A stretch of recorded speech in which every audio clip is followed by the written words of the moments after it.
অষ্টম ব্যাচ যুব উন্নয়ন ফ্রিল্যান্সিং কোর্সে আবেদন করতে চান, কিন্তু কোথা থেকে শুরু করবেন বুঝতে পারছেন না। অ্যাপ্লিকেশন করতে গিয়ে ভুল তথ্য দিয়ে ফেলবেন, এই ভয়ও আছে। চিন্তা করবেন না, আজকের ভিডিওতে আমি মোবাইল বা কম্পিউটার দিয়ে অষ্টম ব্যাচে কীভাবে আবেদন করবেন একদম স্টেপ বাই স্টেপ দেখাবো।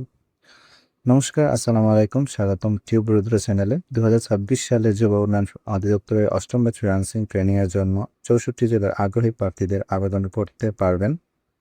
বর্তমান তথ্য অনুযায়ী আবেদনের শেষ সময় 15 সেপ্টেম্বর 2026 রাত 11:59 পর্যন্ত। তাই শেষ মুহূর্ত পর্যন্ত অপেক্ষা না করে এক্ষুনি আবেদন করে রাখা ভালো। সো বন্ধুরা, আমার স্ক্রিনে এখন ই লার্নিং অ্যান্ড আর্নিং এর ওয়েবসাইটটা দেখতে পাচ্ছেন, যেখানে আবেদনের লিঙ্ক আছে। সেই আবেদনের লিঙ্কটা আশা করি আমার স্ক্রিনে এখন দেখতে পাচ্ছেন। এই আবেদনের লিঙ্কটা আমার এই ভিডিওর ফার্স্ট কমেন্টে, পাশাপাশি আপনি ডেসক্রিপশন বক্সে পেয়ে যাবেন। আর যারা আমার ভিডিওটা ফেসবুক থেকে দেখছেন, তারাও ফার্স্ট কমেন্টে পাশাপাশি ক্যাপশনে পেয়ে যাবেন। সো প্রথমে আপনাদের কিছু এখানে যোগ্যতাগুলো একটু আবার মনে করিয়ে দিতে চান যে অষ্টম ব্যাচের রেজিস্ট্রেশন কিন্তু চলছে। শেষ সময় 15 সেপ্টেম্বর 2026। এখানে শিক্ষাগত যোগ্যতা সর্বনিম্ন এসএসসি পাস এবং বয়স সীমা হতে হবে 18 থেকে 35 বছর পর্যন্ত। লিখিত পরীক্ষা অনুষ্ঠিত হবে 19 সেপ্টেম্বর 2026, আর মৌখিক পরীক্ষা অনুষ্ঠিত হবে 20 সেপ্টেম্বর 2026। আশা করি আপনারা সবাই মোটামুটি ক্রাইটেরিয়া এগুলো বুঝতে পেরেছেন, কিভাবে এলিজিবল হবেন সেইগুলা। আর চূড়ান্ত তালিকা কিন্তু আপনাদের 19/9/2026 তারিখে প্রকাশ করা হবে এসএসসি এর মাধ্যমে, ঠিক আছে। এখানে ক্লাস শুরু এখানে দেওয়া আছে যে অ্যাডমিট কার্ড সঠিকভাবে কিন্তু পূরণ করতে হবে। পরীক্ষার সময় অ্যাডমিট কার্ড সাথে নিতে হবে, পরীক্ষার স্থান এসএমএস জানা নিয়ে থাকবে। আচ্ছা, এই সম্পর্কিত আরও রিলেটেড আমার চ্যানেলে ভিডিও পাবেন এবং আপডেট আমি জানাবো। তো অবশ্যই আমার চ্যানেলটি সাবস্ক্রাইব করে রাখবেন, যারা থেকে দেখছেন তারা ফলো করে রাখবেন। সো এখানে কিছু অপশন আছে, সেগুলো আপনাদের আগে আমি আপনাদের কি কি পড়ে শোনাবো, মানে কি করবেন না করবেন পড়ে শোনাবো, তারপর আমি নিজে এগুলো ফিল আপ করবো। আমার একটা ক্লায়েন্টের তথ্যগুলো দিয়ে আপনি আবেদন করবেন এখানে। সো এখানে প্রথমে দেখতে পাচ্ছেন যে আবেদন ফর্মের প্রথমে দেখতে পাচ্ছেন এখানে কিন্তু ফুল নেম দেওয়া আছে। ফুল নেম মানে কি, যে আপনি বা আবেদন যেখানে আবেদন করছেন সেখানে আপনার ফুল নাম দিয়ে দিবেন, এবং ফুল নাম দিবেন কি সেজন এনআইডি অনুযায়ী। তারপর আপনার জেন্ডার দিয়ে দেবেন। তারপর আপনার ইমেল দিয়ে দিবেন, একটা সক্রিয় ইমেল দেবেন যেটা আপনার ফোনে বা আপনি যদি ল্যাপটপ কম্পিউটার থেকে অ্যাক্টিভ থাকে আর কি, এটা দিয়ে দিবেন যাতে কোনো নোটিফিকেশন আসলে যেন সেখানে আপনি পাবেন। আর আপনার একটি ফোন নাম্বার দিয়ে দিবেন। চেষ্টা করবেন যে বিকাশ আছে এইরকম ফোন নাম্বার দেওয়ার জন্য, আপনার এনআইডি দিয়ে সিম নেওয়া আর কি, এইরকম নাম্বারটা দিয়ে দিবেন। বিকাশ থাকলে ভালো, বা পরিবর্তে চেঞ্জ করা যায়, সমস্যা নাই, বাট নিজের ফোন নাম্বার দিয়ে দেওয়ার চেষ্টা করবেন। তারপর হচ্ছে ফুল অ্যাড্রেস। এখানে একটা লাইন দেখতে পাচ্ছেন যে your full address as per S NID, ঠিক আছে। এখানে একটা লাইন দেখা যাচ্ছে। তো অ্যাজ পার এস এনআইডি মানে হচ্ছে যে আপনার যে এনআইডি কার্ডটা আছে সেখানে কিন্তু পেছন যে সাইডটা আছে ওইখানে দেখতে পারবেন একটা ফুল অ্যাড্রেস কিন্তু দেওয়া আছে। সেই অ্যাড্রেসটা আপনাকে সুন্দর করে বসাবেন ইংলিশে। তারপর হচ্ছে ডিভিশন, আপনি ঢাকা থেকে ময়মনসিংহ, চট্টগ্রাম, রাজশাহী, খুলনা, রংপুর, বরিশাল, সিলেট, যে বিভাগের হোক না কেন আপনি এটা দিয়ে দেবেন। তারপর হচ্ছে ডিস্ট্রিক্ট, আপনি যে জেলার হন না কেন সেই জেলার দিয়ে দেবেন। তারপর হচ্ছে আপনার কোয়ালিফিকেশন, আপনার এখানে কিন্তু ন্যূনতম যোগ্যতা হচ্ছে এইচএসসি পাস।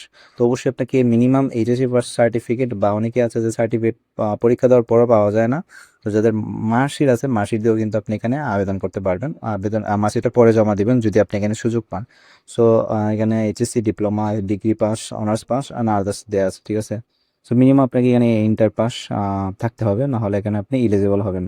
তারপর আপনার সিজিপিএ বা জিপিএ, আপনি এইচএসসিতে কত জিপিএ পেয়েছেন, বা যদি অনার্সে দেখেন কত সিজিপিএ পেয়েছেন, সেই স্কোরটা এখানে দিয়ে দেবে।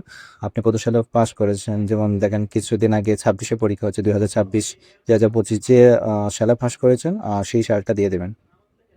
তারপর হচ্ছে ডেট অফ বার্থ, আপনার ডেট অফ বার্থটা দিবেন, কি অনুযায়ী দিবেন। প্রথমে দেখেন মানে হচ্ছে মান্থ, পরে হচ্ছে ডিডি মানে ডে, আর হচ্ছে ইয়ার মানে হচ্ছে সাল, ডে মানে হচ্ছে দিন। সো মাস, দিন, সাল, এই ফরম্যাটে কিন্তু আপনি দেওয়ার চেষ্টা করেন।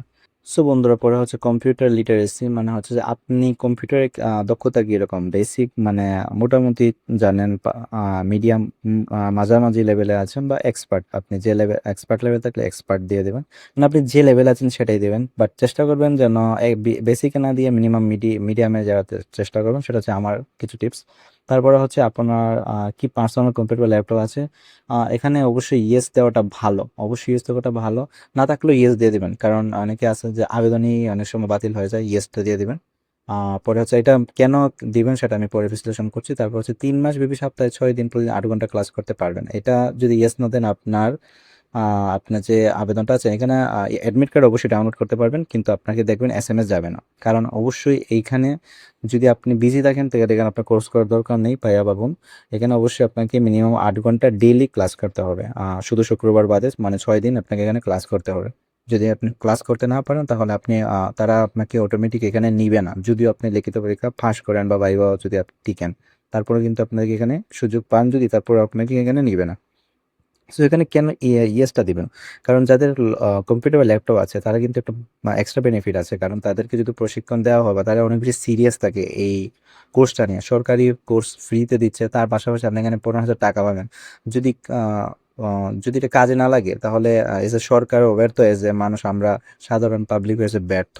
তো অবশ্যই যদি যদি আপনার কাছে ল্যাপটপ বা কম্পিউটার থাকে তাহলে আপনি বাসায় প্র্যাকটিস করতে পারবেন, যে কাজগুলো আপনাকে ডেইলি শেখাচ্ছে তারা আপনাকে কাজ দিয়ে দিবে, হোমওয়ার্ক দিয়ে দিবে, সেগুলো করতে পারবে সেই সাপেক্ষে তারা। আর যেহেতু এরা, অনেক ব্যাচ চলে আসছে বিগত 3 বছর ধরে, তাই তারা যাদের কম্পিউটার আছে তাদেরকে সুযোগটা দিয়ে থাকে বেশি। তো আপনি ইয়েস দিয়ে দিবেন, এখানে ইয়েস তো অবশ্যই ইয়েস দিবেন, কম্পিউটার লিটারেসি বলে দিলাম। তারপর এখানে দেখছেন লাস্ট অপশন হচ্ছে যে please upload your passport size photo. তো আপনার একটা ভালো সুন্দর একটা পাসপোর্ট সাইজ ছবি দিয়ে দেবেন, পরে অ্যাপ্লাই করে দেবেন। সো আমি আমার ক্লায়েন্টের কিগুলা ইনফরমেশনগুলো আবেদন ফর্মে দিয়ে দিচ্ছি। সো বন্ধুরা দেখতে পাচ্ছেন আমার এখানে সব ইনফরমেশন দেওয়া শেষ, তাই আমি এখন এখানে অ্যাপ্লাই বাটনটা, নিচে যে লাল বাটনে অ্যাপ্লাই বাটনটা দেখতে পাচ্ছেন, অ্যাপ্লাই বাটনটা, সেটাতে আমি এখন ক্লিক করে দেবো। তাহলে দেখবেন আমাকে অন্য নতুন একটা ইন্টারফেস ওপেন হবে। সো আমার দেখতে পাচ্ছেন যে স্ক্রিনে আপনার অ্যাডমিট কার্ডটি ডাউনলোড করে সংরক্ষণ করুন। এই জন্য যে ডাউনলোড অ্যাডমিট কার্ড সেই বাটনটাতে ক্লিক করে দেবেন। সো বন্ধুরা দেখতে পাচ্ছেন আমার অ্যাডমিট কার্ডটা কিন্তু রেডি হয়ে গেছে, এখানে ইনফরমেশন দেওয়া আছে।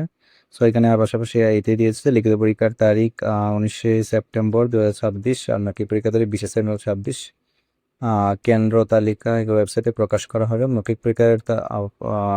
মৌখিক ও লিখিত পরীক্ষার কেন্দ্র তালিকা 26 সেপ্টেম্বর 26 তারিখে ওয়েবসাইটে প্রকাশ করা হবে। ঠিক আছে, বাকি শর্তাবলী আছে, কারণ যারা যারা এখানে আবেদন করবেন সবাই শর্তাবলীগুলো পড়ে নেবেন। সো এখানে নিচে ডাউনলোড বাটন দেখতে পাচ্ছেন, সেখানে একটা ক্লিক করে দিবেন, সেটা কপি ডাউনলোড হয়ে যাবে, তারপর আপনি যে কোনো দোকান থেকে প্রিন্ট করে নিতে পারবেন।